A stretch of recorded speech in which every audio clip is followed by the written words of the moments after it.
بسم اللہ الرحمن الرحیم۔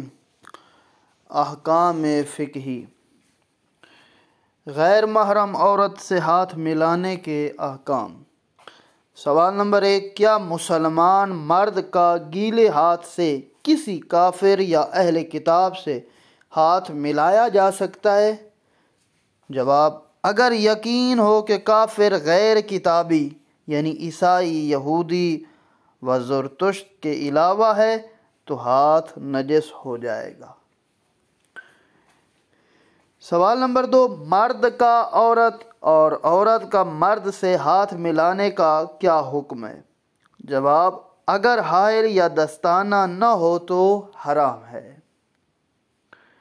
سوال نمبر 3، ایسی نامحرم عورتوں سے ہاتھ ملانا جو ہاتھ نہ ملانے کو ایک طرح کی توہین محسوس کرتی ہیں، کیا حکم رکھتا ہے؟ جواب، جائز نہیں ہے مگر حائل یا دستانے کے ساتھ ہو۔ سوال نمبر 4، کیا کافر عورتوں سے ہاتھ ملانا حرام ہے؟ جواب، ہاں حرام ہے۔ سوال نمبر 5، سلام میں ابتدا کرنے والی لڑکی یا عورت سے ہاتھ ملانے کا کیا حکم ہے؟ تو فرمایا گیا مطلقاً حرام ہے۔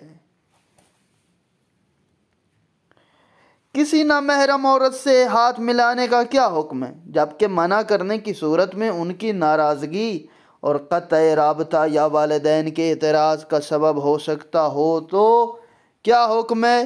جواب، نامحرم عورت سے ہاتھ ملانا جائز نہیں، ہاں اگر کسی حائل یا دستانے کے ساتھ ہو کوئی حرج نہیں ہے۔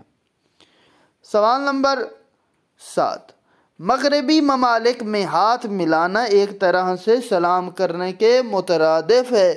کبھی ہاتھ نہ ملانا کام یا اسکول سے اخراج کا سبب بن جاتا ہے، تو کیا ان حالات میں استثنائی طور پر مسلمان مرد یا عورت ہاتھ ملا سکتے ہیں؟ جواب، اگر کسی بڑے نقصان کا خطرہ ہو اور دستانوں وغیرہ سے بھی اس مشکل سے نجات نہ مل سکتی ہو تو ہاتھ ملا سکتے ہیں۔